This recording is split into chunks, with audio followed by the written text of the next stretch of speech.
बिस्मिल्लाहिर्रहमानिर्रहीम। अस्सलाम वालेकुम नाज़रीन, आप यूट्यूब चैनल देख रहे हैं, मैं इमरान खान हूं। स्टीव विटकॉफ की तरफ से कोई स्टेटमेंट नहीं है अभी हमारे पास, ये इंपॉर्टेंट आदमी है इस रीजन का, लेकिन जेडी वेंस का एक स्टेटमेंट है। अगर ईरान ने संजीदगी का मुजाहरा ना किया, चालाकी की कोशिश की, तो अमरीकी मुज़ाकराती टीम मुस्बत रद्द-ए-अमल नहीं देगी। फिर उन्होंने कहा कि अमरीकी सदर ट्रंप की गाइडलाइन के मुताबिक मुज़ाकरात में हिस्सा लेने जा रहा हूं। यकीन है कि ईरान के साथ मुज़ाकरात मुस्बत रहेंगे। अगर ईरानी क़यादत नेक नियति के साथ बातचीत पर आमादा हुई तो अमेरिका भी खुले दिल के साथ आगे बढ़ेगा। अब देखें, यहां पे ना इफ एंड बट्स हैं, यहां पे कंफ्यूजन है। ईरान की जानिब से कंफ्यूजन नहीं है, वो बड़ा क्लैरिटी के साथ आ रहे हैं। ये आप अगर कालीबाफ का स्टेटमेंट देखें, ये उन्होंने खुद ट्वीट करके बताया। जो मुज़ाकरात की कमेटी ईरान की जानिब से आई है 2 रुकनी, उसमें जो सरबराह हैं वो मोहम्मद बाकर कालीबाफ हैं। उन्होंने कहा कि 2 ऐसे इकदामात हैं जो होने चाहिए थे और ये जंगबंदी के मुज़ाकरात से पहले होने चाहिए थे और ये शराइत थी। मुज़ाकरात से कबल जंगबंदी की 2 शराइत पर अमल दरामद जरूरी है, यानी मुज़ाकरात से पहले इन पर अमल दरामद होना चाहिए। नंबर 1, लबनान में जंगबंदी, कि लबनान के ऊपर बिल्कुल इसराइल का अटैक खत्म हो जाए। अगर मुज़ाकरात करने हैं तो उससे पहले ये हमला बंद होना चाहिए। नंबर 2, उन्होंने कहा मुंजमद ईरानी असासों की बहाली। देखिए, अक़वाम मुत्तहिदा के जरिए से ईरान के ऊपर कुछ पाबंदियां लगाई गई थी और उन पाबंदियों के जरिए से ईरान के जहां जहां पे असासे थे या पैसा पड़ा हुआ था, उस पैसे को होल्ड कर दिया गया था, फ्रीज कर दिया गया था या मुंजमद कर दिया गया था। ये पैसा कितना है, इसके बारे में मेरे पास एक रिपोर्ट है। ये रिपोर्ट मैं आपको बताऊं तो आप हैरान हो जाएंगे कि इस पैसे की अमाउंट कितनी बड़ी है। ये विकिपीडिया के मुताबिक और डिफरेंट यहां पे आलमी खबर रसां इदारे हैं, उनकी रिपोर्टों के मुताबिक ये पैसा 100 अरब डॉलर से लेकर 120 अरब डॉलर तक बनता है। बहुत बड़ी अमाउंट है, बड़ी ह्यूज अमाउंट है, किसी भी मुल्क की किस्मत बदल सकती है। तो ईरान का इतना पैसा मुल्कों के अंदर होल्ड पड़ा हुआ और इसमें बेशुमार पैसा जो है वो डॉलर पड़े हुए हैं। ईरान ये पैसा हासिल कर सकता है अगर ये असासे डी फ्रीज हो जाए तो, और ये बड़ा आसानी से हो सकता है, अक़वाम मुत्तहिदा के जरिए से किया जा सकता है।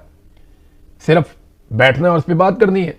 तो अब इसमें ये पैसा कहां कहां पड़ा हुआ है, इसमें देखें, सबसे पहले तो इसमें 2 अरब डॉलर अमेरिका में पड़ा हुआ है। फिर इसके अलावा जो पैसा है वो जनवरी 2021 की रिपोर्ट के मुताबिक 7 अरब डॉलर साउथ कोरिया में है, 6 अरब डॉलर इराक में है, 20 अरब डॉलर चाइना में है, 1.5 अरब डॉलर जापान में है, 1.6 अरब डॉलर लग्जमबर्ग में है। इसी तरह पूरी दुनिया में ईरान का पैसा पड़ा हुआ है। तो अक़वाम मुत्तहिदा की पाबंदी के बाद उस पैसे को फ्रीज कर दिया गया। अब वो पैसा ईरान चाहता है कि रिलीज किया जाए, क्योंकि जंगबंदी की शराइत में से एक शर्त यह भी थी और मुज़ाकरात से पहले रिलीज किया जाए।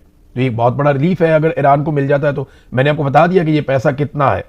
तो ईरानी जो क़यादत है वो बड़ी क्लैरिटी के साथ है। ये ऐसा लगता है कि उन पे वो दबाव नहीं है जो दबाव अमेरिका के ऊपर है।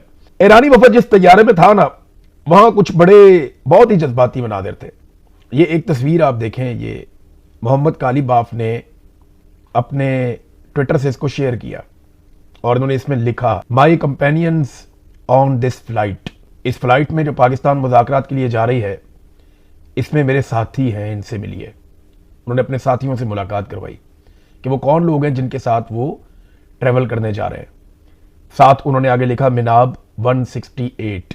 मिनाब का जो स्कूल था ना, वहां पे 168 बच्चे, मासूम बच्चे शहीद हो गए थे। पहले दिन लड़ाई के उनको बम मारे गए थे और ये कहानी बड़ी दर्दनाक है। ये ड्रोन्स को, सैटेलाइट को पता चल रहा था, वहां बच्चे इकट्ठे हो रहे और फिर दोबारा धमाके किए जा रहे थे। जो अमेरिकन ने बताया वो बहुत खौफनाक है। डोनाल्ड ट्रंप ने पहले इसका इल्जाम लगा दिया ईरान पे और बाद में इसको गलती करार दिया, लेकिन ये एक जंगी जुर्म है, इसके ऊपर बात होनी चाहिए। तो यहां पे ये जो ट्रैवल किया इन्होंने, ये तस्वीरें हैं उन बच्चों की जो मिनाब स्कूल के अंदर शहीद हो गए। उनके बस्ते हैं जले हुए, फटे हुए, उनकी किताबें हैं, उनके फूल हैं साथ पड़े हुए, उनको एक एक फूल भी उनके आगे रखा हुआ है बच्चों के। ये बच्चे शहीद हो गए, बड़े प्यारे बच्चे हैं, छोटे छोटे। ये तस्वीर बड़ी तकलीफ दे है। एक छोटी सी वीडियो है जिसमें इनका चेहरा दिखाई दे रहा है कालीबाफ का, और ऐसा लगता है कि उनकी आंखों में बड़ा दर्द है, बड़ी तकलीफ है।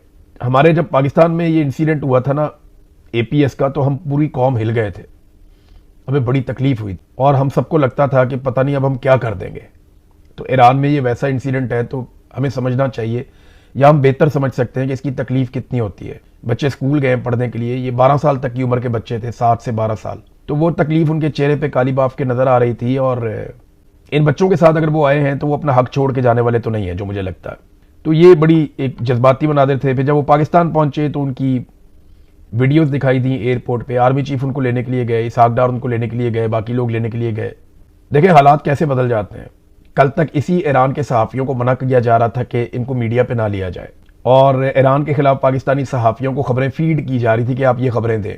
थोड़े दिन पहले तक यही आर्मी चीफ जब सऊदी अरब में जाके वहाँ के वज़ीर दिफा से मिले तो ये खबरें बाकायदा मीडिया पर चलवाई गई जानबूझकर टाउटों के जरिए से कि आर्मी चीफ कॉम्बैट यूनिफॉर्म पहनकर गए हैं, जो जंग में उतरने का ऐलान या इशारा है कि पाकिस्तान पूरी ताकत से यहाँ पे खड़ा हो जाएगा और कॉम्बैट यूनिफॉर्म के अंदर गए हैं, ये एक बहुत बड़ा इशारा है, ये एक बहुत बड़ी अलामत है।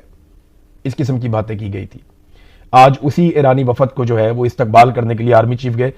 देखिए सियासतदानों की पॉलिसी हमेशा बहुत बेहतर होती है। ये इमरान खान की पॉलिसी थी। 2019 में इमरान खान ने पूरी कौम को समझाया और पूरी दुनिया को समझाया कि लड़ाई में मसले का हल नहीं है, बैठकर बात करते हैं।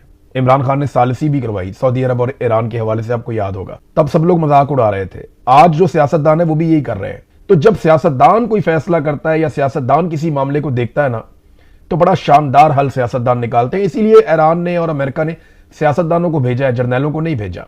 जर्नैलों को उन्होंने मैदान जंग में भेजा है, लेकिन हमारे यहां पे जब जर्नैल फैसला करते हैं तो गलत फैसला कर देते हैं। मेरे ख्याल में पाकिस्तानियों को इससे सीखना चाहिए, और अफगानिस्तान के साथ हमारे जो तनाज़ात हैं या जो इंडिया के साथ हमारे तनाज़ात हैं वो सियासतदान बैठकर हल करें, जर्नैलों को इसमें से बाहर निकालें। ये हसास मामलात हैं, वो इनकी नज़ाकत को नहीं समझते। तो सियासतदान इन मामलात को देखें, अच्छे तरीके से देखें। जहां मशवरा करना है किसी किसी इंस्टीट्यूशन से कि हमारी ताकत कितनी है, हम कितना कर सकते हैं, कितना नहीं कर सकते, वो जरूर करें, लेकिन इन्वॉल्वमेंट उतनी रखें जितनी उनकी आइन के मुताबिक है। तो आप देखिएगा इंडिया के साथ या चाइना के साथ या अफगानिस्तान के साथ हमारे मामलात अच्छे होना शुरू हो जाएंगे, हमें इसका फायदा होगा, जैसा कि बाकी ममालिक करते हैं। तो ये इसमें बहुत सारा कुछ है सीखने के लिए, हमें ये सीखना चाहिए। लड़ाई में हमारे फौजी ऑफिसर बहुत अच्छे होते हैं और वो हम अप्रिशिएट करते हैं, अपने काम में वो लोग माहिर हैं, वो अपना काम अच्छा कर लेते हैं, अच्छी बात है, वो काम करना भी चाहिए उन्हें, उसी की उन्हें तनख्वाह मिलती है, उसी के लिए उनको इज्जत मिलती है। ये दूसरे काम जो है ना, इसमें उनको जहमत ना दी जाए तो ज्यादा अच्छी बात है। अब आ जाए नाजरीन एक और खबर की तरफ, ख्वाजा आसिफ साहब का ट्वीट डिलीट हो जाना।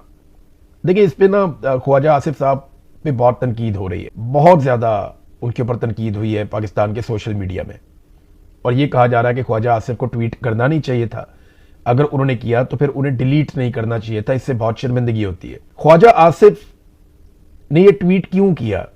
देखिए आज मुज़ाकरात के लिए सारे मुज़ाकरातकार पाकिस्तान पहुंच रहे हैं, अमेरिकन भी आ रहे हैं, ईरानी भी आ रहे हैं, और पाकिस्तान जो है वो बीच में एक ऐसा किरदार अदा कर रहा है कि हम प्लेटफॉर्म दे रहे हैं कि यहां पे बैठ के आप लोग मुज़ाकरात कर लें, हम सहूलत दे रहे हैं। यही पाकिस्तान का रोल होना चाहिए। ख्वाजा आसिफ साहब को अपने मुल्क की पॉलिसी का पता होना चाहिए, उन्हें पता होना चाहिए कि उनकी फौज क्या सोच रही है, उनका वजीर आजम क्या सोच रहा है, क्योंकि वो एक हाइब्रिड निजाम चला रहे हैं ना पाकिस्तान में, तो उनको आइडिया होना चाहिए कि निजाम के दिमाग में क्या चल रहा है, वो उसका हिस्सा है।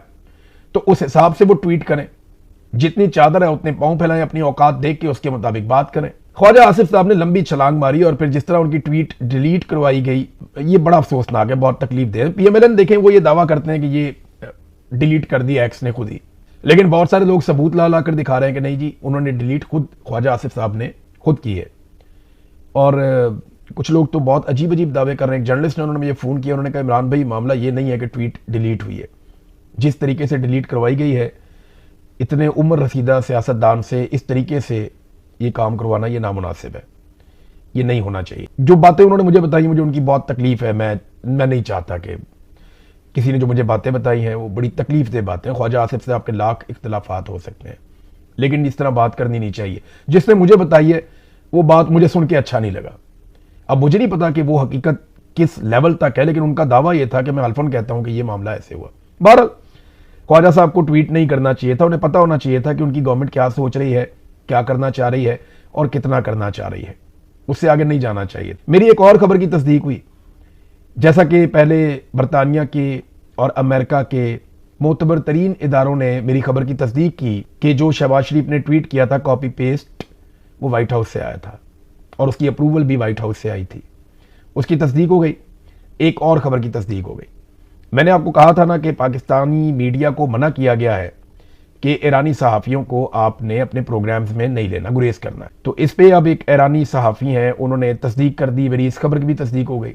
ईरानी सहाफ़ी जान हुसैन ने ये इंकशाफ कर दिया कि ईरानी सहाफ़ियों की पाकिस्तानी मीडिया के ऊपर ऑलमोस्ट पाबंदी है और मुझे अपने प्रोग्राम में कई लोग नहीं ले सकते। जिन लोगों ने लिया हुआ था उन्होंने मुझे प्रोग्राम में कैंसिल भी कर दिया। तो siyaasat.pk ने उनके साथ, वहाँ पे वक़ार साहब हैं, बड़े अच्छे जर्नलिस्ट हैं, उन्होंने उनके साथ एक इंटरव्यू किया, उसमें उन्होंने दोबारा से यही वाली बात की है।